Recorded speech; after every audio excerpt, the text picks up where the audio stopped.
Greetings, visionaries. This is your host, the INFJ Visionary. Once more into the breach, my friends.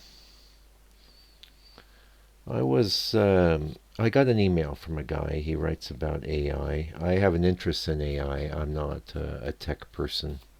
I mean, I use tech. I have been in the tech world formerly as a commercial artist, but not really as a techie. Just a guy that uses the stuff. But same thing with the AI. I use it to help me do the things I want to do, but I don't have much interest in it for its own sake or tech for its own sake. Anyway, I do enjoy this guy's email because I think AI is a very fundamental change agent for our reality. There's no question about it. I don't know how it's going to work its way through our culture, but it's here, and it's a topic worth talking about. And you're waiting for the INFJ hook, and I know you should know your host, the visionary, has always got it under control. Anyway, Nate's email was about taste.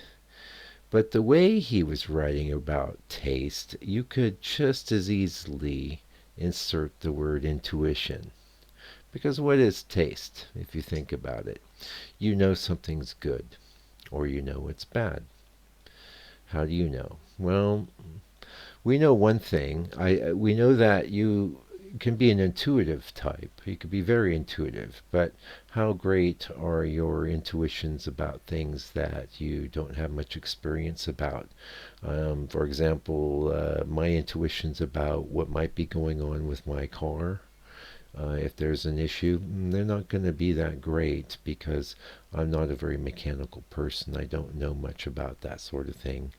And so my intuitions in that regard are going to be, not that useful. Whereas intuitions that are related to areas where we have some experience and expertise, they're valuable.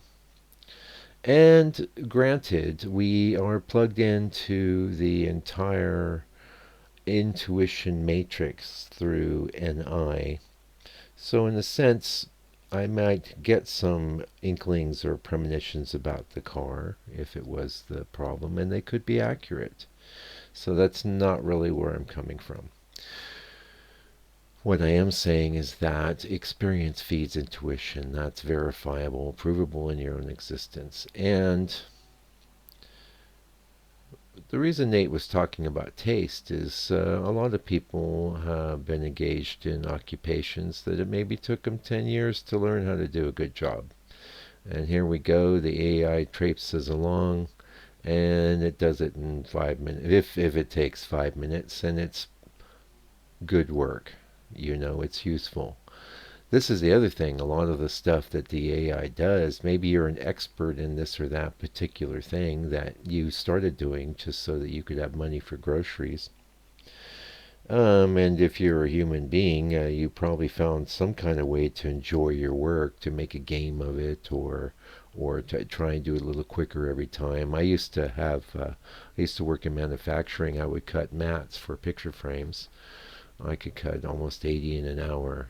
Very few people can do that, but it was a pretty dull. Well, I mean, you had to do it with some skill because it's an aesthetic thing. But aside from that, it was pretty boring manual labor. But that's one way I turned it into a game.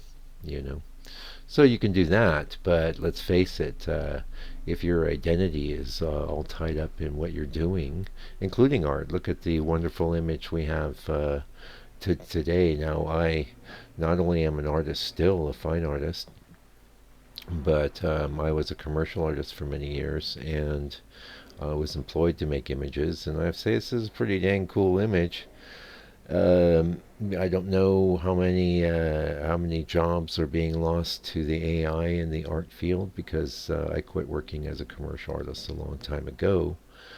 But I'm sure it's a factor. I'm sure it's a real thing. If you're a business and you can punch a prompt into a image generating AI and get something that you can use for your business, why wouldn't you? I would, totally would. In fact, in a sense, this isn't a business here. This is a philosophical enterprise, the INFJ Visionaries channel, but we utilize the AI to create these images, and I come up with the archetypes, and the prompts are actually mostly come up with by the AI as well. It's a total collaboration. It's fun, and there's a job that needs to be done. I need something for you to look at as we are communicating here, or I should say, I'm communicating, and well, we're communicating. Yeah. Um, so there you go.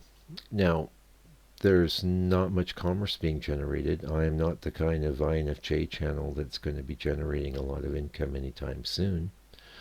Um, and one of the that's a great thing to get into in the second half of this video. One of the real problems with our world is that everything is given a price or a value, and but things that are truly valuable, like having a good experience,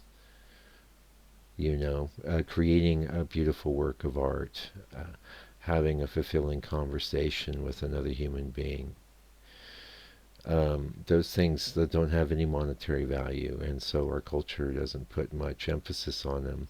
Now, the great thing about this AI revolution that we're involved with is when we come out on the other side, I believe that we'll finally be allowed to be more human. We'll stop having to be machines ourselves, because whatever that, for example, that job I had where I was cutting mats, I was using a machine to cut mats, but in a sense I was an extension of that machine. I was functioning as a machine, but I'm not a machine. I'm an entity that's been incarnated into whatever this is. In some sense, maybe I have mechanical components. I eat food, it's broke down, and it creates my body and things. I breathe, I drink water, and I use the restroom. All of these things are sort of mechanical. Yeah.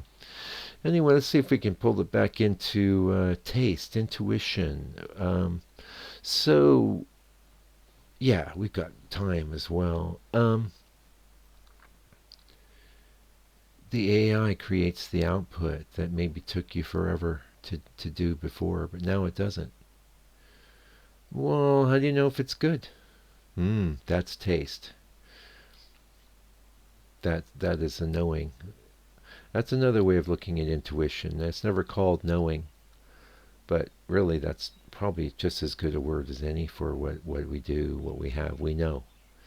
When someone says, well, how do you know? We can just say, well, I know. Or most of us, I believe, can find the trail of breadcrumbs that brought us to our insight or epiphany, and we can provide that to people upon request if necessary. In fact, quite often, if you're in the workplace, it is necessary to give the trail of breadcrumbs to the boss.